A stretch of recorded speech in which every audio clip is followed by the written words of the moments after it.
Once a giant, always a giant. For me, it's only a giant. What's going on YouTube? Diggy546. Definitely hit that subscribe button if you're new.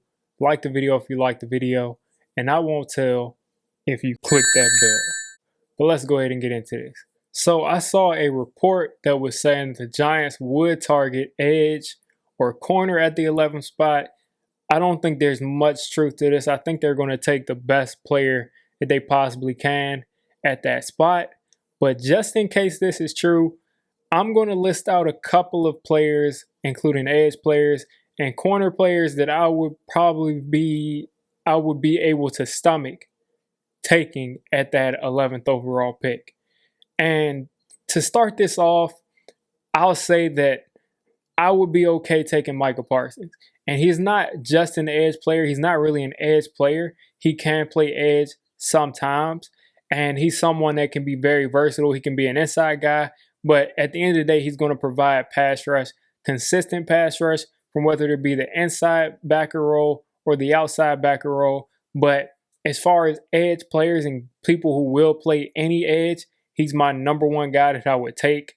I have a video on him on how he can provide pressure, how he can be a weapon in our defense that I just did last week. And I think that he'd be a nice plug-and-play player in our defense. It wouldn't be, too much to figure out. But Micah Parsons is definitely the first guy that I would look towards if we're targeting an edge kind of player. Now, I know he has some off-the-field stuff. I know he has some locker room stuff that he had to, get sorted out. It doesn't seem like that's really affected his draft stock much. So I'm going to say that some of that stuff isn't real and that it was pretty much, at least as far as the NFL is concerned, it's not really anything that really affects his draft stock. So Micah Parsons probably will be a top 15 player still, and he is going to be ferocious off of the edge whenever he does line up there. And he's really probably the best, maybe top 2 or 3 defensive player in this draft. To me, it's between him, Surtain, and Horn. Caleb Farley has got a lot of injury issues. He might be in that discussion, but it's really between those players. Maybe even Jalen Phillips, if he was healthy, will be in that mix.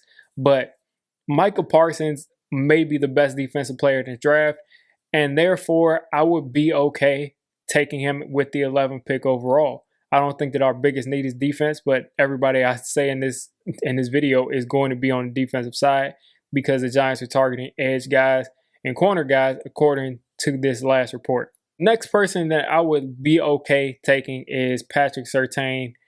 Pat Surtain is a guy I've done a video on a couple of months ago. I really think he's the most pro-ready corner, maybe one of the most pro-ready players in this entire class. And when I say pro-ready, I mean the techniques he uses are NFL techniques.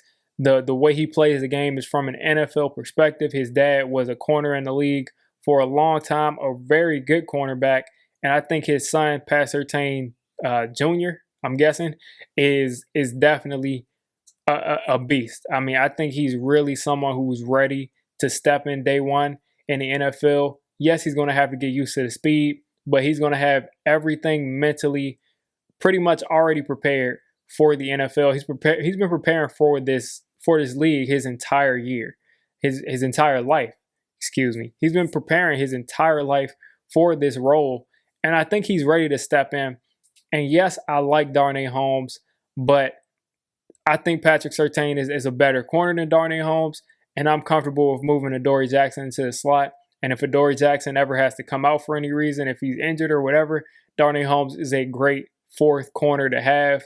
Whoever goes out, I think Darnay Holmes will be a great 4th corner to have, beyond great. And if we had Surtain, Adoree Jackson, and Bradbury, it would make it even more difficult to throw the ball.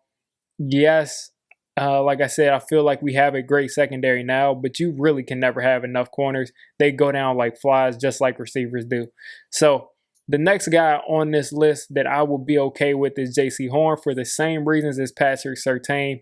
J.C. Horn has a lot of versatility, just like Surtain does, but I think J.C. Horn is a bump and run kind of man corner first. I think he can do those other things, but I think he's a very good bump and run man corner. And it depends on if Patrick Graham wants to stay with what he did last year that Bradbury excelled in, or if he wants to just be that bump and run man defense, cover corner kind of defense like he did in Miami without really the talent there.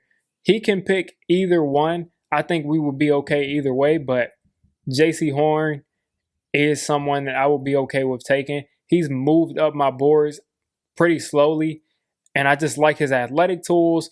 I don't know what 40 he ran because a lot of these 40s to me aren't really reputable, but he's someone that has really moved up my board, and I wouldn't be surprised if he went over Surtain just because of the tools that he has, the way he plays the game.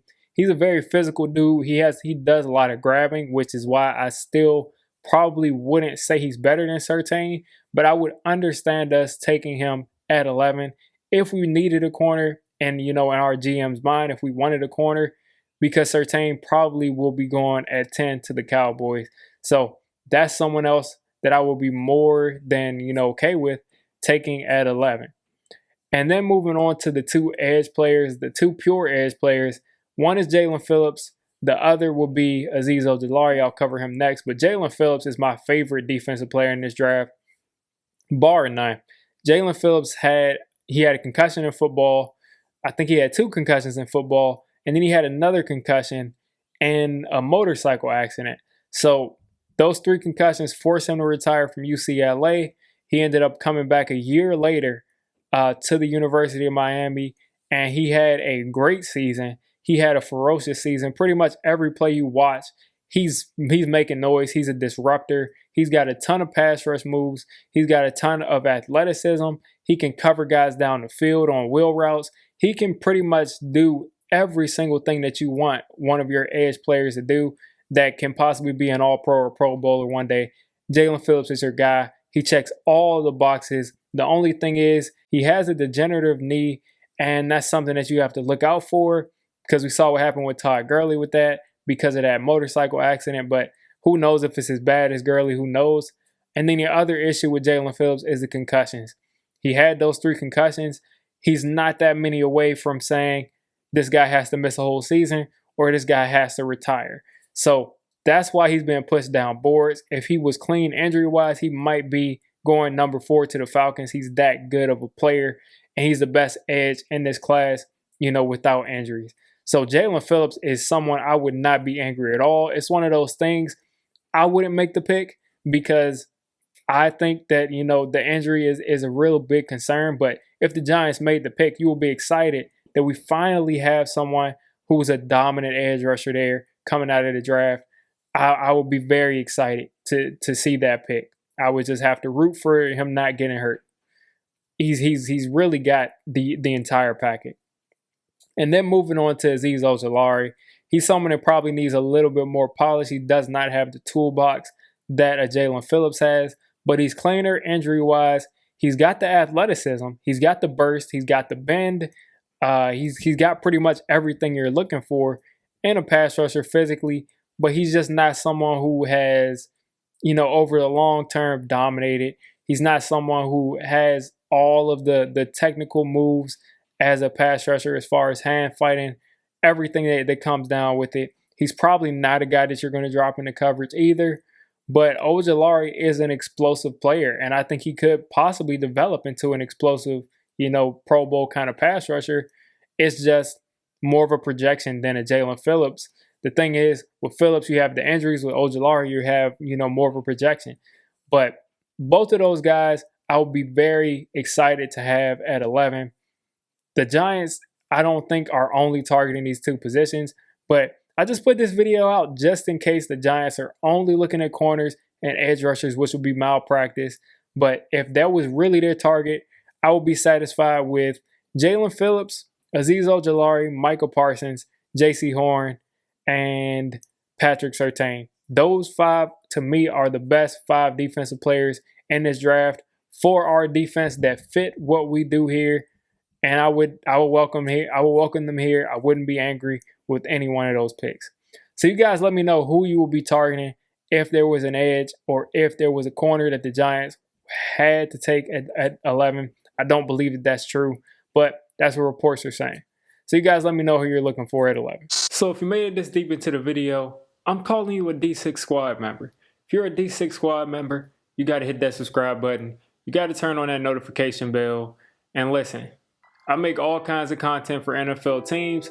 So if you're not a Giants fan, don't worry. I'll cover your team. If I'm not covering your team, let me know. And have a good one.